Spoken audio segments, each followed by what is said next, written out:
House Democrats are heading into 2018 feeling the wind at their backs and sensing their best chance in years to retake the lower chamber. Midterm elections for first-term presidents are typically grim for the party in control of the White House.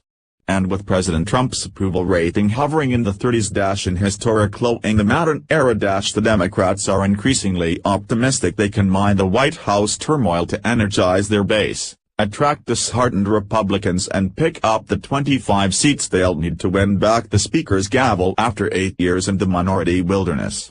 The Republicans scored a huge win this month with the passage of their tax code overhaul. A victory Trump and GOP leaders maintain momentum heading into the new year. Advertisement by the GOP has struggled on other legislative fronts, and where the Republicans see their tax win as a renewal of strength, the Democrats sense desperation. On the day after the tax vote, House Minority Leader Nancy Pelosi, DCAF, suggested the Republicans were forced to race the bill to the finish line this year because they know they're in trouble next November. They're acting like people who know that their power is short-lived, Pelosi said as Congress was leaving town. The Democrats have their own challenges heading into next year's midterms. The district map, much of which was rewritten by GOP state houses following the 2010 census, leans heavily in favor of the Republicans keeping their majority. And Democrats have their own divisions to contend with amid growing calls for the top leaders, all in their mid-70s, to step out of power to allow a younger generation of rising stars to assume the face of the party. But despite those tests, the leading election prognosticators increasingly consider the House up for grabs next year. Here are some of the factors affecting the odds. Historically, the party controlling the White House has been walloped in midterm elections. Researchers at Sabato's Crystal Ball, an election handicapper based at the University of Virginia, have crunched the numbers, finding that the president's party has lost House seats in 36 of 39 midterm cycles dating back to the Civil War, with an average loss of a whopping 33 seats. The trend is especially pronounced when the president is unpopular. In 2006, when the Democrats beat expectations to win back the chamber, President Bush's approval rating was just 39%, versus 55% who disapproved, according to the Real Clear Politics average of national polls, putting him 16 points underwater. President Obama, similarly, was almost 12 points underwater heading into the 2014 midterms, when the Republicans gained 13 seats. Trump's struggles have been even more pronounced. Since the inauguration, when voters were evenly split in their views of the incoming president, Trump has become ever more unpopular, with just a 39% approval rating in the latest Real Clear Politics average, versus 57% who think he's doing a poor job.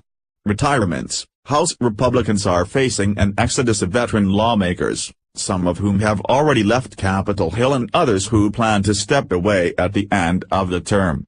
The reasons vary, from the 10 who are seeking another office, to the 14 who are retiring outright, to the 4 announcing early resignations, to the 4 others who left to join the Trump administration. All told, 32 Republicans who began the year in the conference, more than 13% of the group, won't be back in the chamber in 2019, and the number could rise in the months to come. They've got members in some cases they don't particularly want to have leave, said Representatives Zoe Lofgren, California, referring to the handful of Republican retirees who will soon be term-limited out of committee chairmanships. The departures leave the Republicans scrambling to fill dozens of open seats. And while many of those are in deep red districts the GOP is sure to keep, others are in more contested regions carried last year by the Democratic presidential nominee Hillary Clinton, including seats currently held by outgoing Reps. Ileana Ras-Lehtinen, R. Florida, and Dave Reichart, R. Washington, as well as that held by Representative Martha McSally, R. Arizona, who's widely expected to enter the 2018 race to replace retiring Senator Jeff Flake, D. Arizona. The policy factor: Democrats were clobbered in the 2010 midterms, losing 63 seats in Pelosi's Speaker's gavel in what was widely considered a referendum on the adoption of Obamacare 8 months earlier. Fast forward 7 years, and the Democrats see stark parallels in the Republicans' tax reform legislation. Republicans have touted their achievement as an economic boon to Americans of all incomes, vowing to use it as a campaign tool next year.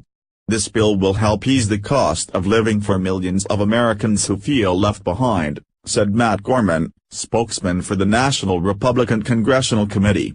We will run on tax reform and win on tax reform in 2018. But Republicans have struggled to sell their message to voters.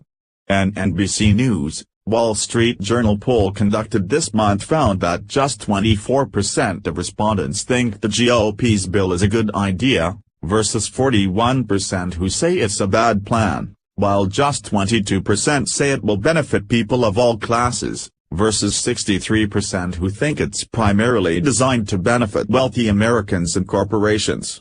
Those numbers play right into the message from Democrats, who are warning that millions of middle-class Americans will see a tax hike, while many of those receiving cuts would see the benefits erased in the form of higher health costs.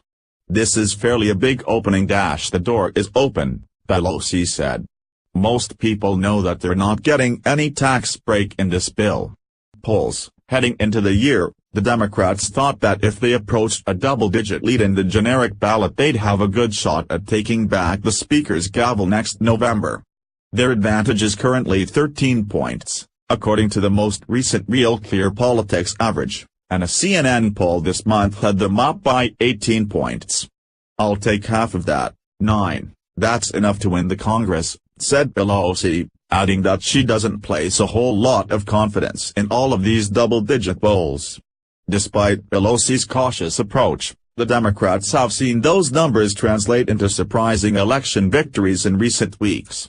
In November, they celebrated a long string of local and state victories coast to coast, including the much-watched Virginia governor's race that was widely viewed as a referendum on Trump's first year in office.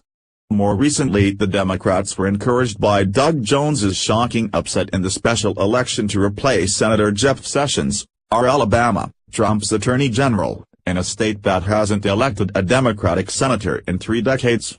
Republicans have been quick to downplay the significance of the Alabama contest, chalking up their defeat to a flawed candidate in Roy Moore, who faced a series of allegations that he'd sexually harassed teenagers decades ago.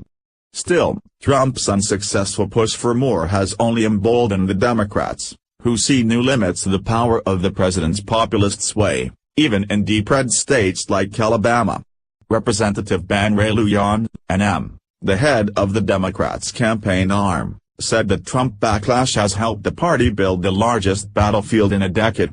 His office, the Democratic Congressional Campaign Committee, DCCC, recently announced that it raised almost $7 million in November, up from $4.5 million 2 years ago.